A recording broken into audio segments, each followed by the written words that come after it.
General Marcus Sullivan stood on the military training ground with his chest puffed out, watching the new batch of medical personnel arrive at the base. His reputation preceded him everywhere he went. Known for his harsh treatment of subordinates and his belief that military might solve everything, Sullivan had climbed the ranks through intimidation rather than inspiration. The morning sun cast long shadows across the parade ground as dozens of fresh-faced medics lined up for their first day of combat. Medical training? Among them stood Dr. Sarah Chun, a 28-year-old trauma surgeon who had volunteered for military service after completing her residency at one of the country's top hospitals. Unlike the nervous energy radiating from most of her colleagues, Sarah maintained a calm composure. Her dark hair was pulled back in a regulation bun, and her intelligent eyes surveyed the imposing military installation with quiet confidence. She had treated gunshot wounds, car accident victims, and emergency cases that would make seasoned soldiers queasy. But she had never dealt with military hierarchy before. General Sullivan approached the group with his usual swagger. His uniform was immaculate, decorated with numerous medals and ribbons that told the story of his long military career. Behind him walked his aide-de-camp, Captain Roberts, who looked uncomfortable with what was about to unfold. Sullivan had a particular disdain for medical personnel, viewing them as soft civilians who had no place in his tough military world. He believed that showing weakness or compassion made soldiers vulnerable, and doctors represented everything he despised. About modern warfare, the general stopped directly in front of the medical unit and began his intimidation routine. His voice boomed across the training ground as he delivered his standard speech about military discipline and the harsh realities of combat. He paced back and forth like a predator, his steely gaze falling on each medic individually. When his eyes met Sarah's, he saw something that irritated him immediately.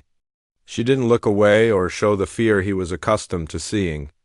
Instead, she maintained steady eye contact with a slight furrow in her brow, as if she were studying him rather than being intimidated by him. Sullivan had perfected this psychological warfare over decades of military service. He knew exactly how to break down civilians and mold them into what he considered proper military material. His method involved public humiliation, impossible demands, and constant pressure designed to weed out those he deemed unworthy. The general had driven away countless medical personnel before, and he planned to do the same with this group. In his mind, only the strongest deserved to serve alongside real soldiers, and these doctors looked far too comfortable for his liking. The other medics shifted nervously as Sullivan's voice grew louder and more aggressive. Some began to sweat despite the cool morning air, while others stared at their boots to avoid the general's piercing gaze. Sarah, however, remained perfectly still. Her medical training had taught her to stay calm under pressure, to make life-and-death decisions in chaotic emergency rooms where seconds mattered.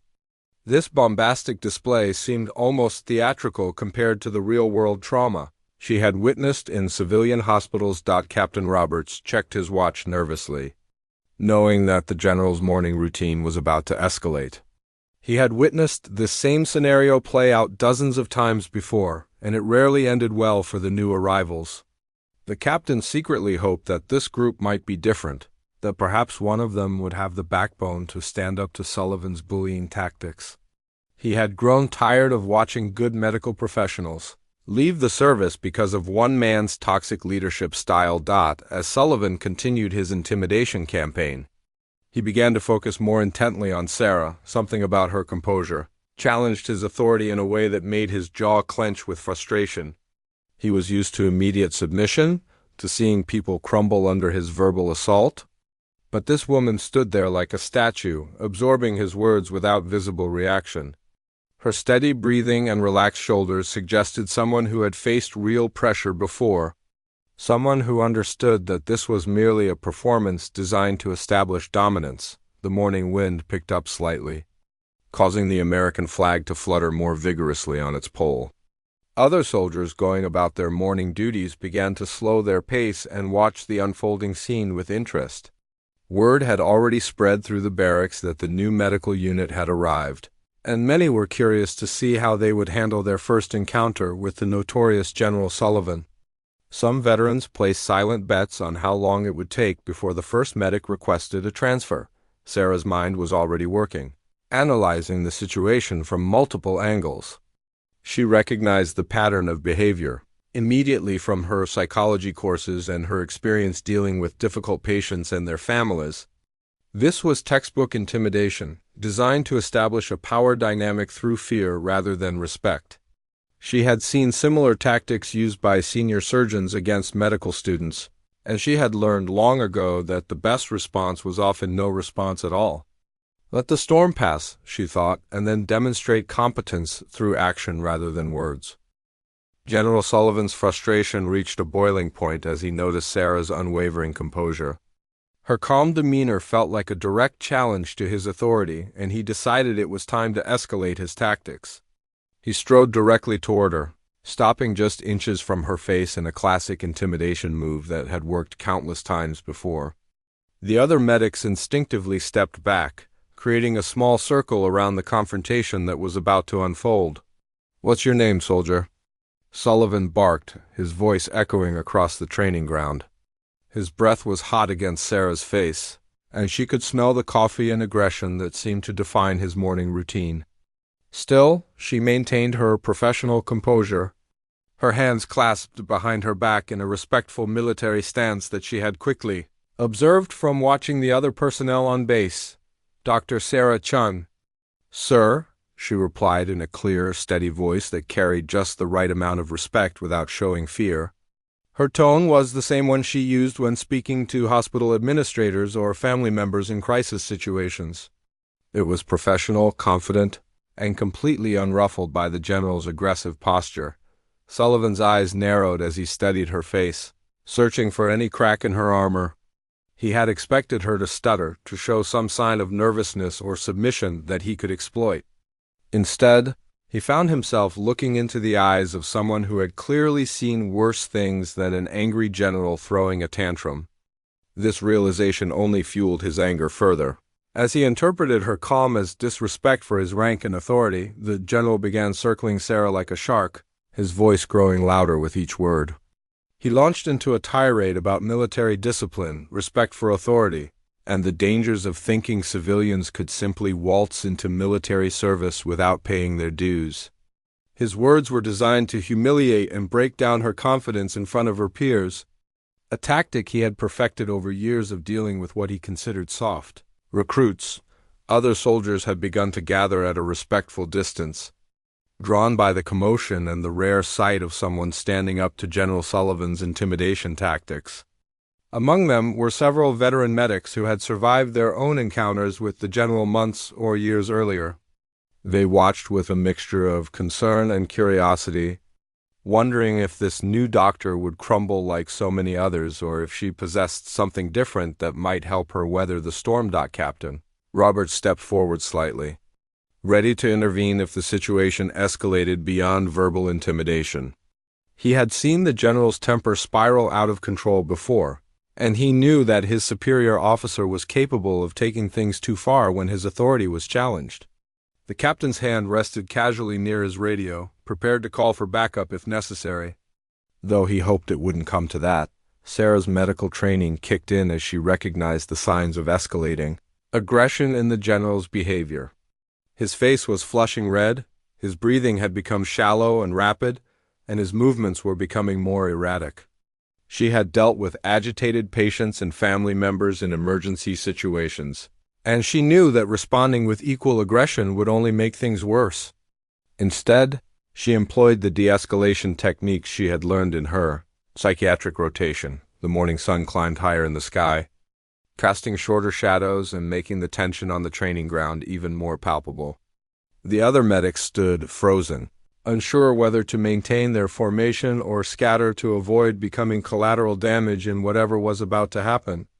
Some of them began to question their decision to join military service, wondering if this was what they could expect for the duration of their commitment. General Sullivan's voice reached a crescendo as he questioned Sarah's qualifications. Her commitment to military service and her ability to handle the pressures of combat medicine. He painted vivid pictures of battlefield scenarios, describing in graphic detail the kinds of injuries and trauma that would await her in combat situations. His words were designed to shock and intimidate, to make her realize that her civilian medical experience meant nothing in his military world.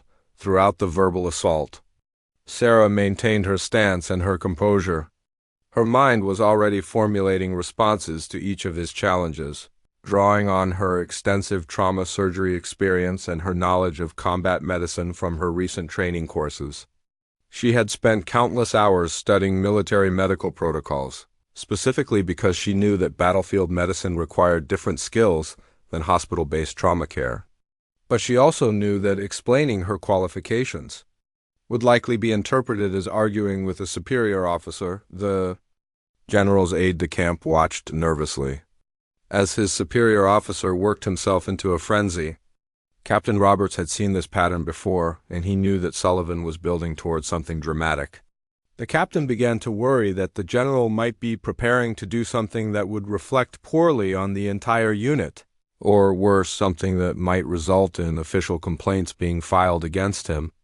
The military's tolerance for such behavior was decreasing, and Roberts feared that his commanding officer was about to cross a line that couldn't be uncrossed. General Sullivan's rage had reached a dangerous level as he realized that his usual intimidation tactics were completely ineffective against Dr. Sarah Chen. Her continued composure felt like a personal insult to his decades of military service and his carefully cultivated reputation as someone who could break anyone's spirit. In his twisted logic, her calm professionalism represented everything he believed was wrong with modern military culture, and he decided that more drastic measures were required to assert his dominance. Without warning, Sullivan drew his service pistol from its holster with a swift, practiced motion that sent shockwaves through everyone present. The metallic sound of the weapon clearing leather caused several of the medics to gasp audibly, and more than one took an involuntary step backward. The general's face was now a dangerous shade of red, and his eyes held the wild look of someone who had completely lost control of his emotions and his judgment.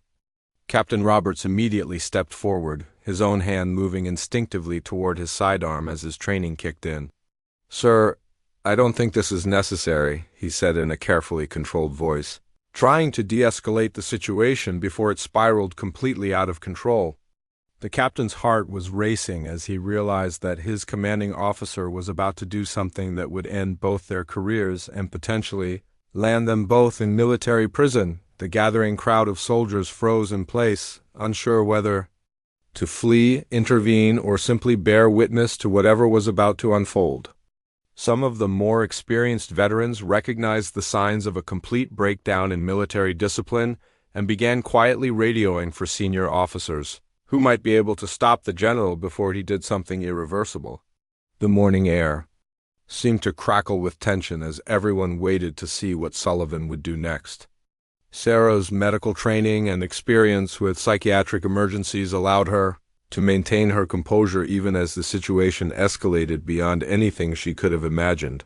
She recognized the signs of someone in the grip of a complete emotional breakdown, someone whose grip on reality had become tenuous at best.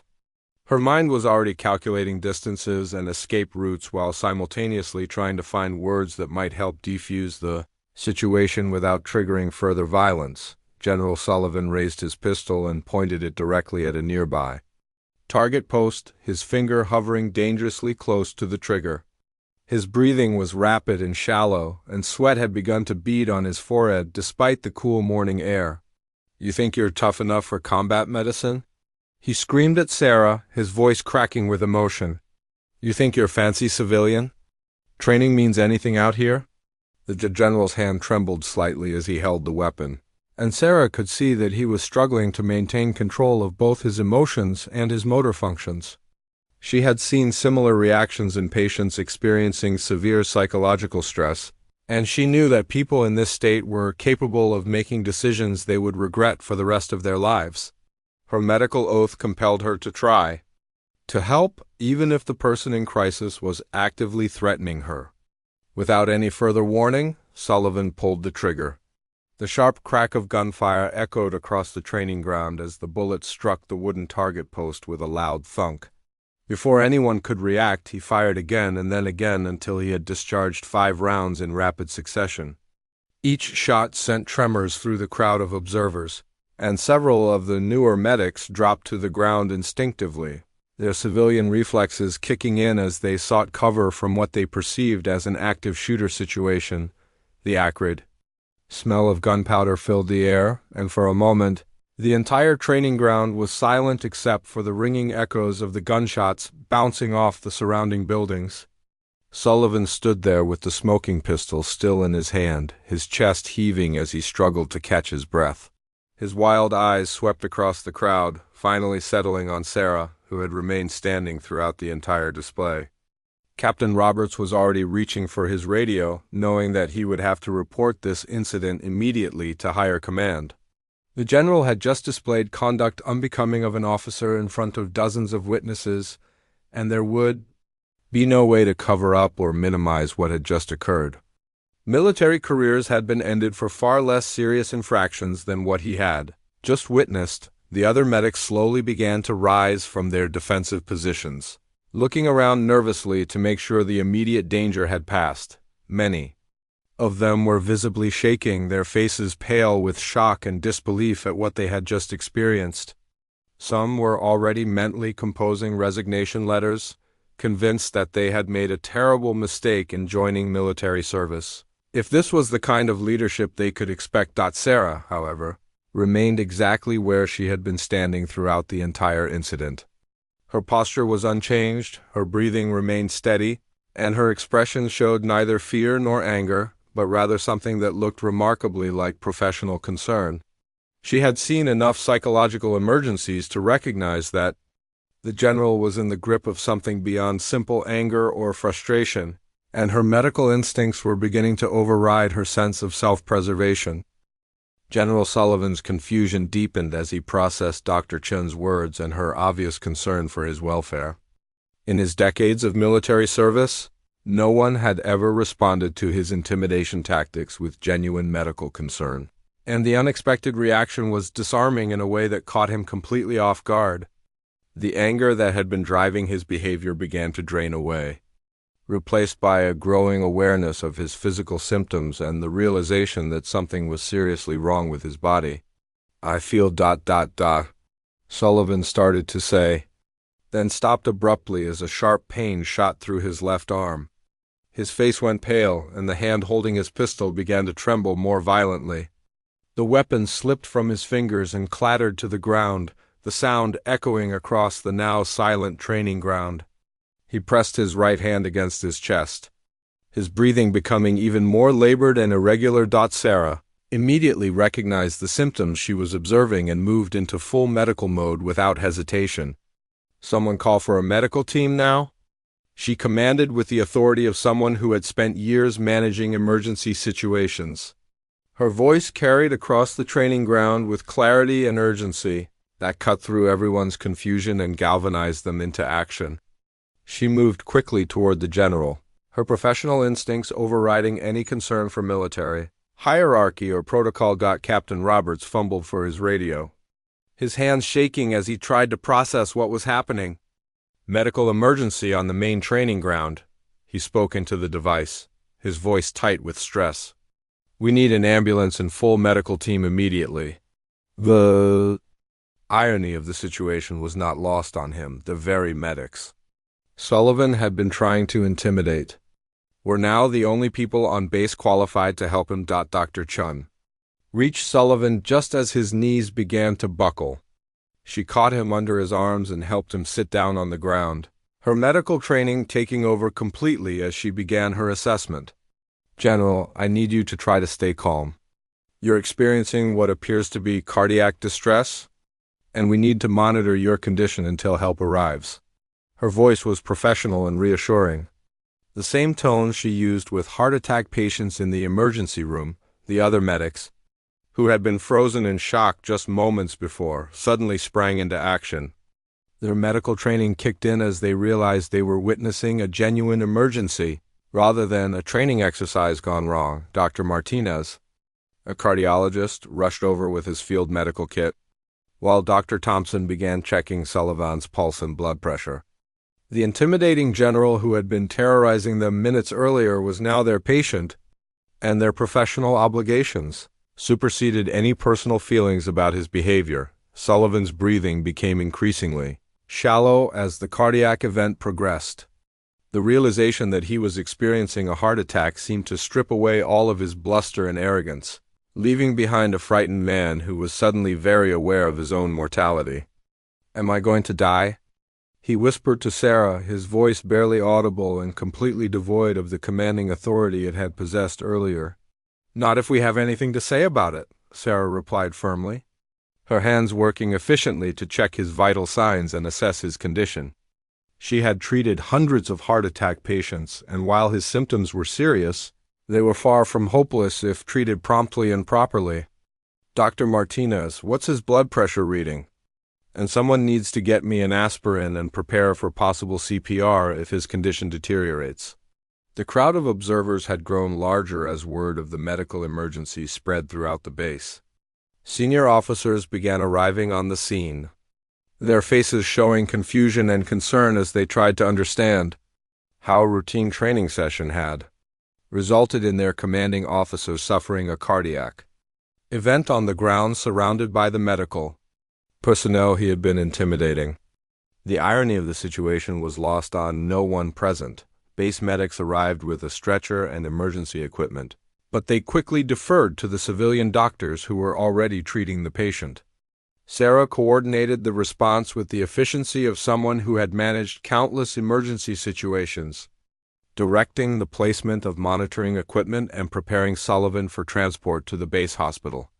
Her calm professionalism in the crisis stood in stark contrast to her composed response to his earlier intimidation attempts. As they prepared to move Sullivan to the ambulance, he grabbed Sarah's wrist with surprising strength.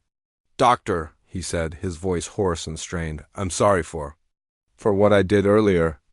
The gun, the yelling, I don't know what came over me." His eyes were filled with a combination of pain, fear, and what appeared to be genuine remorse for his behavior.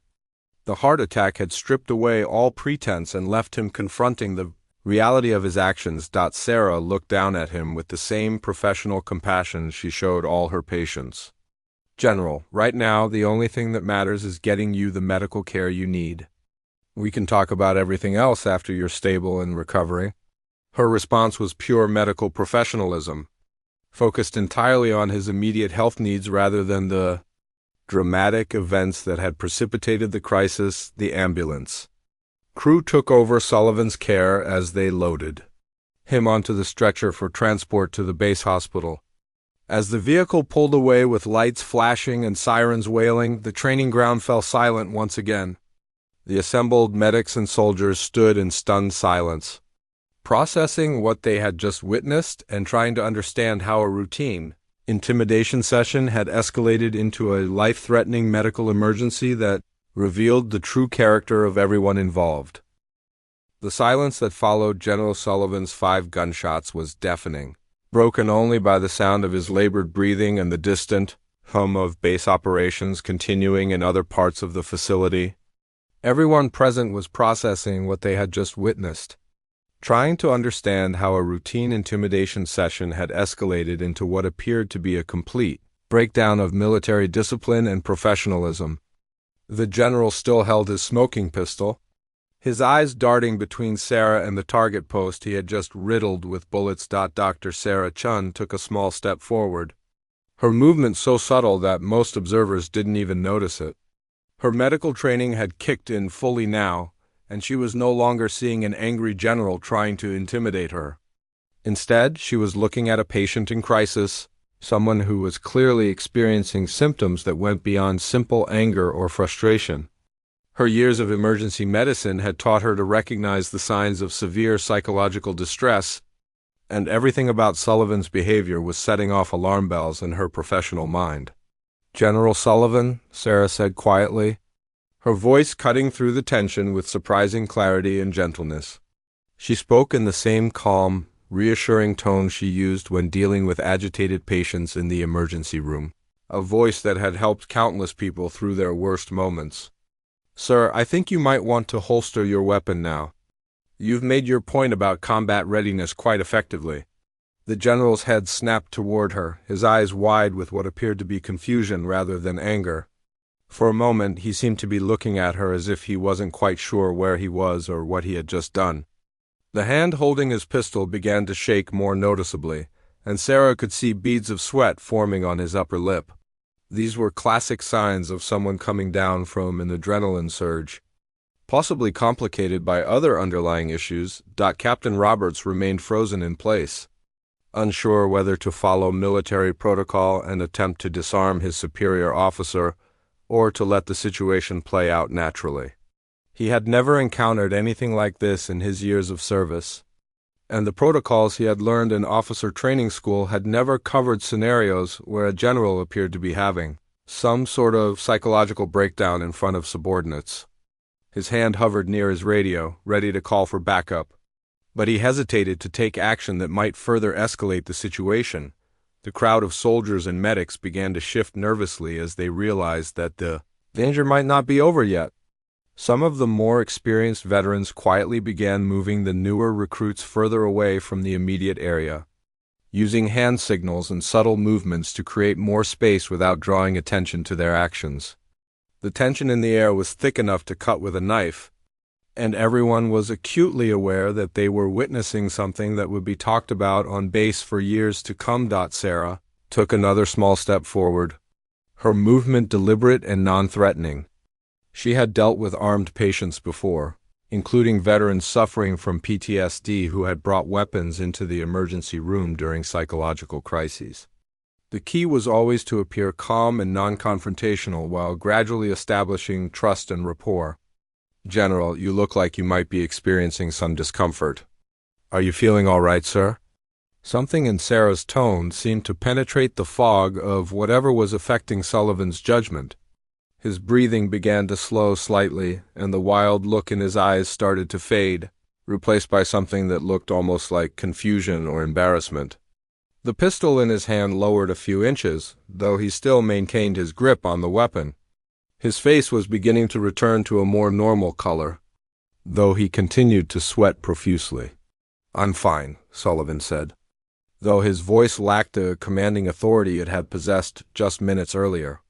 He sounded more like someone trying to convince himself than someone making a definitive statement. His eyes darted around the crowd of observers, and for the first time, he seemed to realize just how many people had witnessed his outburst. The reality of what he had just done was beginning to sink in, and with it came the first hints of panic about the potential consequences. Dr. Chun continued her careful approach, both physical and psychological. "With respect, sir, you don't look fine. Your breathing is rapid, you're perspiring heavily despite the cool temperature, and you're showing signs of what might be a stress response. As a medical professional, I'm concerned about your well-being." Her words were carefully chosen to sound like genuine medical concern rather than criticism or judgment of his behavior. The general's aide-de-camp finally found his voice and stepped closer to his commander. "Sir, perhaps we should continue this training exercise at a later time," Captain Roberts suggested diplomatically. "It might be beneficial to take a short break and regroup." He was desperately hoping that Sullivan would accept the face-saving opportunity to exit the situation before it deteriorated further or before higher-ranking officers arrived to investigate the gunfire. Other medics in the group began to watch Sarah with a mixture of admiration and disbelief. They couldn't understand how she remained so calm and professional in the face of what had just happened, or why she seemed more concerned about the general's health than about the fact that he had just fired a weapon in their direction. Her response was so far outside the normal range of reactions that some of them wondered if she was in shock or if she simply didn't understand the gravity of the situation they had all just experienced.